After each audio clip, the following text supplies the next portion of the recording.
guérie et qu'on n'a plus de cellules tumorales. Est-ce que la microscopie confocale a un apport dans ce sens? Hélas non, parce que pour les signes de malignité, on est quand même obligé d'avoir un certain nombre de marquages et de teintures cellulaires. Et la microscopie confocale ne pourra pas répondre à cellules malignes dans la définition donc, histologique. Donc on a envie de répondre que dans ces scénarios-là, le prélèvement, même si ce n'est pas l'élimination complète d'exérèse, est la preuve, le prélèvement auberge en fait. Mais c'est un patient incroyable, quoi. Qui dit non, qui dit oui.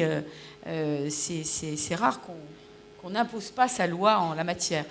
Il y a eu une chance, et je pense que c'est une tumeur gentille à la base. Bon.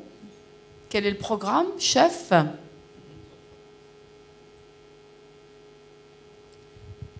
Est-ce que docteur Aounzou, vous êtes là? D'accord. Donc vous allez présenter votre cas sur une cause rare de dystrophie de cornée. Merci, Madame la Présidente. Donc, on va présenter un cas clinique qu'on a vu récemment en consultation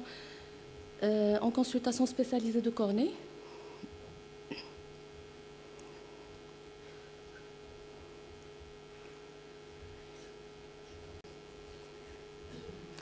Donc, c'est un patient de 30 ans qui consulte pour une baisse de l'acuité visuelle bilatérale qui remonte à l'enfance. Donc, l'interrogatoire révèle des cas similaires dans la famille.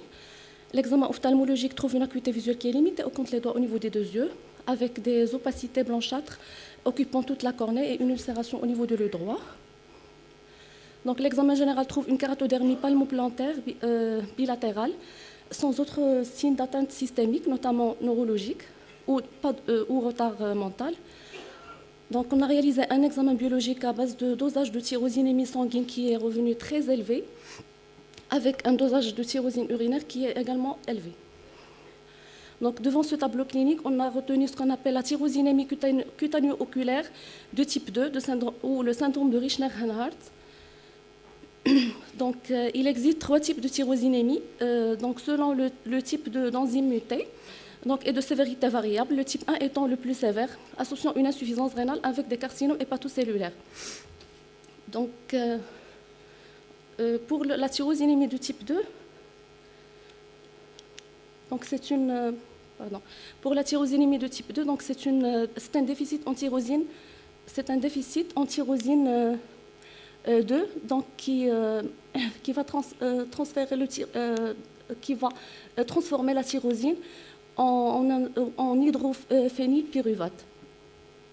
Donc c'est un déficit, comme on a dit, en tyrosine aminotransférase. Elle a été décrit en 1938. Donc ce sont des cas rares, donc 100 cas rares qui sont rapportés dans la littérature. Il est de transmission autosomique récessive. Donc le syndrome de Richner-Hanhart associe deux atteintes. Donc l'atteinte dermatologique se voit dans 80% des cas. Donc elle associe une kératodermie palmoplantaire qui commence à partir d'un an. Elle est très douloureuse et non prurigineuse.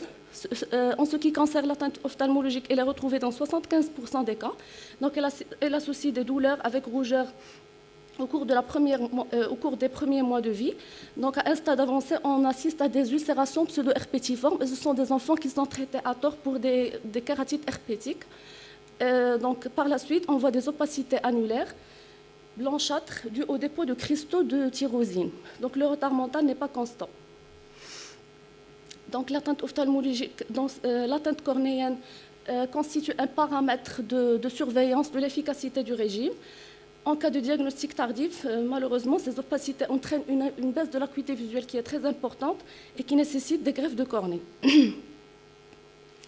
Donc le traitement de cette pathologie doit être précoce.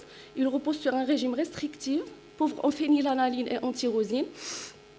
Ce régime permet en quelques mois de diminuer les signes ophtalmologiques et permet la régression de la kératodermie palmoplantaire.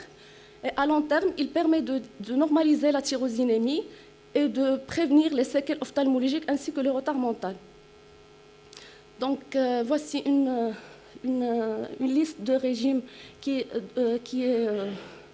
un régime strict.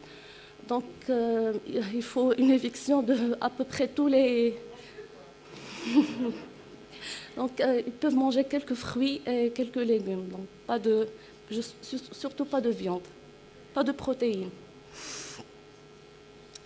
Donc, en conclusion, la tyrosinémie de type 2 est une pathologie rare, cécitante en l'absence de prise en charge adaptée et surtout précoce, donc parce que le régime est très efficace s'il est commencé précocement, et donc d'où l'intérêt de conseil génétique et de dépistage précoce dans les formes familiales. Je vous remercie.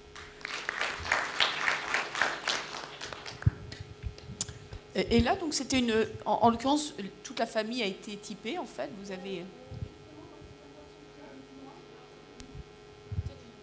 Donc, c'est un patient qui habite dans une région montagnarde, donc on vient de le voir. Et on a convoqué la famille pour faire l'examen de toute la famille. C'est difficile pour lui, hein, s'il est de petite éducation, de comprendre toute cette... Oui, pour lui, c'est un régime qui est difficile. Il peut pas... Oui. Donc, probablement, on va le greffer. Il n'y a pas de traitement qui peuvent aider sur le plan métabolique? Non. Rien. Non, c'est le régime seul qui peut... Et il doit être précoce. À ce stade, donc, je ne pense pas que les opacités vont régresser. Donc, il va nécessiter une greffe de corps. Joli cas, bravo. Merci.